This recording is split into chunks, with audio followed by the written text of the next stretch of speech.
नमस्कार प्रिय दर्शकों, मैं देव दुबे स्वागत करता हूं आपका अपने इस यूट्यूब चैनल पर और हाजिर हूं इस साप्ताहिक राशिफल के कार्यक्रम को लेकर के। प्रिय दर्शकों, हम जानेंगे कि जुलाई के महीने में कौन से वह ग्रह हैं जो हमारे मिथुन राशि के जातक हैं उनको प्रभावित करने वाले हैं, अर्थात लाभ प्रदान करने वाले हैं, और कौन से वह ग्रह हैं जो बेहद नुकसानदायक सिद्ध होने वाले हैं।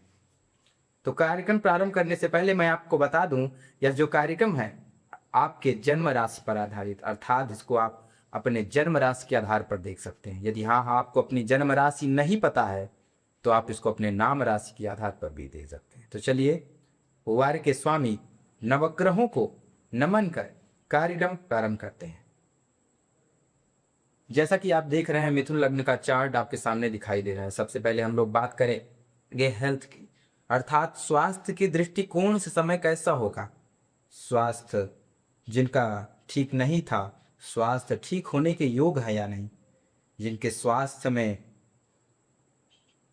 समस्याएं चल रही थी उनके स्वास्थ्य और खराब होने के चांस हैं या ठीक होने के चांस हैं, या जो लोग अभी ठीक चल रहे थे उनका स्वास्थ्य कहीं खराब तो नहीं हो जाएगा। इन बातों का हम लोग इसमें जानेंगे पूरा लग्न चार्ट के अनुसार, ट्रांजिट के अनुसार, गोचर के अनुसार। उसके बाद हम बात करेंगे कैरियर की।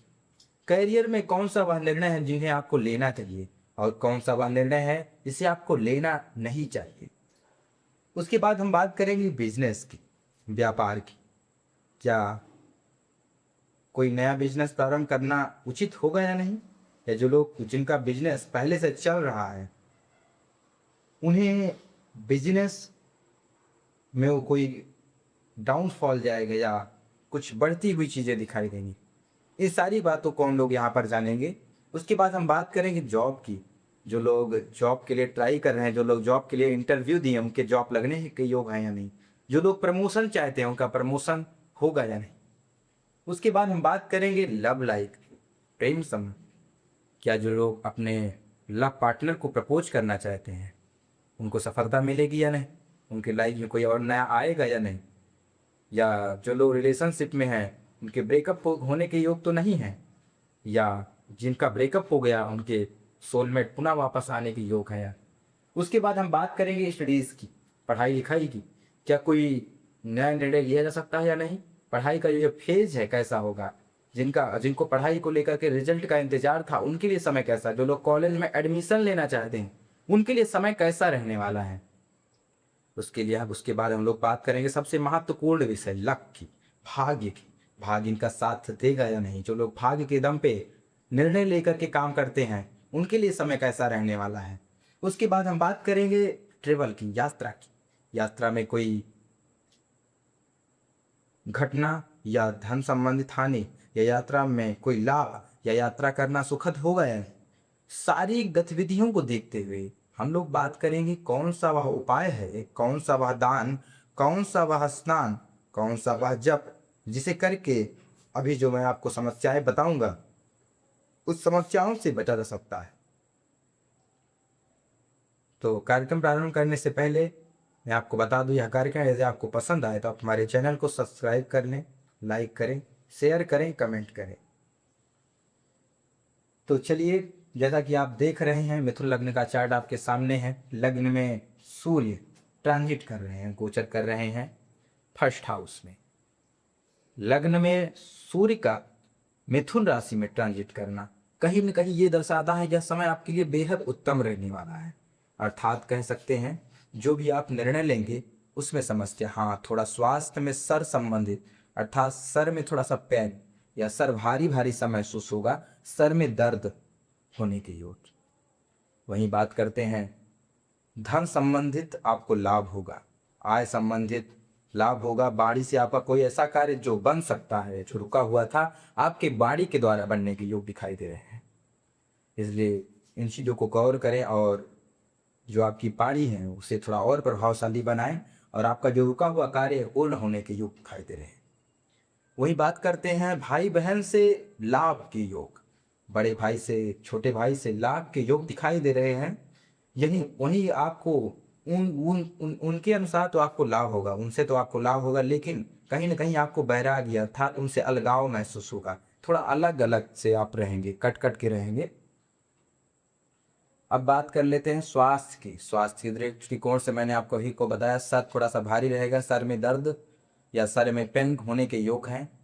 माइग्रेन संबंध समस्या थोड़ा सा आपको देखने को मिलेगी। बात करते हैं करियर की। करियर को लेकर के अभी आपका समय बेहद खराब है, अर्थात बहुत ही गंदा समय है। ये जो है आपका फेज है, इसमें थोड़ा सा सावधान रहें। मानसिक चिंता आपको देगा करियर, मन में कोई ऐसी बात लेकर के आपको खटकती रहेगी। करियर में कभी ऐसा कोई भी निर्णय नहीं लेना जिससे आपको आगे चल करके पछताना पड़े, क्योंकि सभी चंद्रमा के साथ शनि मीन राशि में, आपकी जो मिथुन राशि है उसमें 10th हाउस में ट्रांजिट कर रहे हैं और पूरे सप्ताह ट्रांजिट करने वाले हैं मीन राशि, मेष राशि और वृष राशि। तो ये जो समय है आपके लिए उत्तम नहीं है। शनि जिस भी राशि में बैठते हैं, जिस भी भाव में बैठते हैं, उस भाव को धीमी गति से चलाते हैं, अर्थात स्लो कर देते हैं। इसलिए कैरियर में भी कोई ऐसा निर्णय नहीं लेना है। कैरियर में कार्य आपके बनेंगे, लेकिन धीरे धीरे धीरे धीरे। इसलिए ज़्यादा जल्दबाजी में कोई ऐसा निर्णय नहीं, धीरे धीरे आप निर्णय कीजिए, बहुत विचार करके निर्णय लीजिए। बात करते हैं बिजनेस की। बिजनेस की वही स्थिति आप दिखाई दे रही है। बिजनेस भी आपको अभी लॉस होने के योग या बिजनेस धीमा पड़ जाना, धीमी गति, स्लोनेस महसूस होगा, स्लो स्लो चलेगा बिजनेस। और बिजनेस अभी नया न प्रारंभ करें सप्ताह,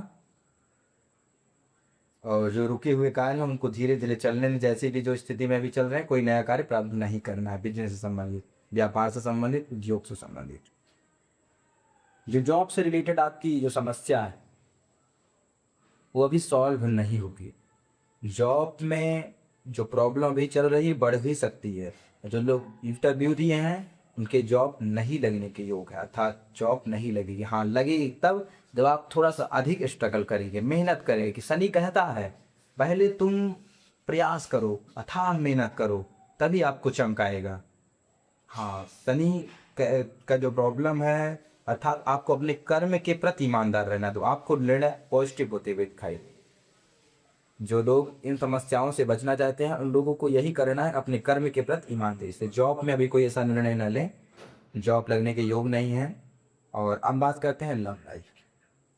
लव लाइफ अर्थात 5th हाउस।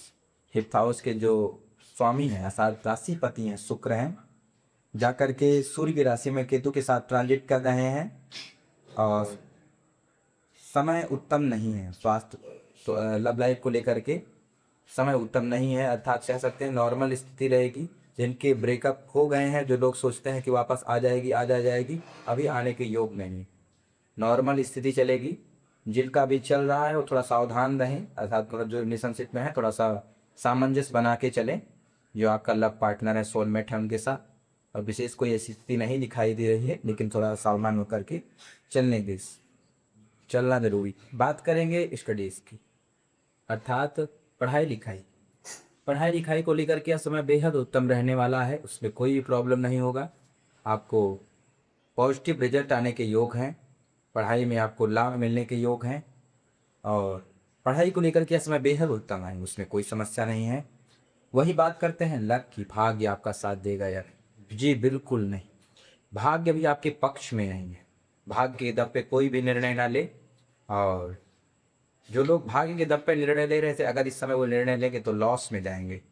इसलिए सावधान रहे, क्योंकि भाग्य के जो स्वामी हैं शनि, वो जाकर के आपके 10th हाउस में चंद्रमा के साथ युति में है और भाग्य भाव में राहु देवता ट्रांजिट कर रहे हैं। इसकी सावधानी थोड़ा सा आपको बरतनी होगी और भाग्य के दम पे कोई भी निर्णय ना दे। बात करते हैं यात्रा की। यात्रा में लाभ होगा।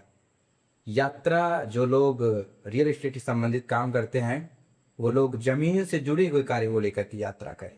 कोई डील फाइनल करना है जमीन से जुड़ा हुआ, आप जरूर जाएं फाइनल करने। बाहर आप तो कहीं जा करके जमीन खरीदना है, वो खरीदना है तो आप जरूर जाएं, उसमें आपको लाभ होगा। यात्रा में एक ही समस्या होगी, मानसिक समस्या, मन से बेचैन रहेंगे आप। मन में किसी प्रकार को लेकर के कुछ बातें जो रहेंगी आपको परेशान करती रहेंगी, इसलिए सावधान रहें। यात्रा में लाभ होगा, धन संबंधित लाभ होगा। और ये सारी गतिविधियों को देखते हुए हम लोग बात करें कौन सा वह उपाय, कौन सा वह दान, कौन सा वह स्नान, कौन सा वह जप, जिन्हें आप करके इन सारी समस्याओं से बच सकते हैं। सबसे पहले सूर्योदय से पहले उठने का प्रयास करें और सूर्योदय से उठ करके पीतक के लोटे में लाल चंदन डाल करके भगवान सूर्य को अर्घ्य प्रदान करें। उसके बाद प्रयास ये करना है कि हमसे ओम गण गणपतये नमः इस मंत्र का जाप करना है। भगवान गणेश को दूर्वा से सहस्त्रार्चन करना है, अर्थात दूर्वा ले लेना है थोड़ा सा, ओम गण गणपतये नमः बोल करके चढ़ाना है। ऐसे ही 11 बार आप उस मंत्र का जाप करें। यदि हाँ आपको इन सारे उपायों में से कुछ नहीं कर पा रहे हैं तो सुबह उठिए, भगवान सूर्य को अर्घ्य देने के बाद 10 मिनट पद्मासन पर बैठ करके नेत्रों को बंद करके ध्यान लगाइए। वो 10 मिनट का ध्यान आपकी पूरी लाइफ बदल सकता है। और मन में ओम गण गणपतये नमः जो हमारे मिथुन राशि के जातक है इस उपाय को करके देखें और हमको कमेंट में जरूर बताएं क्या उन्हें लाभ होता है या नहीं। तो चलिए इजाज़त दीजिए। यह कार्यक्रम यदि आपको पसंद आ रहा है तो आप हमारे चैनल को सब्सक्राइब करें, लाइक करें, शेयर करें, कमेंट करें, क्योंकि ज्ञान की सार्थकता तभी है जब आप उसे बढ़ाएंगे। यदि आपको इस राशिफल में कोई कमी महसूस हो रही है तो आप कमेंट में ज़रूर बताएं। और तब के लिए इजाज़त दीजिए। नमस्कार।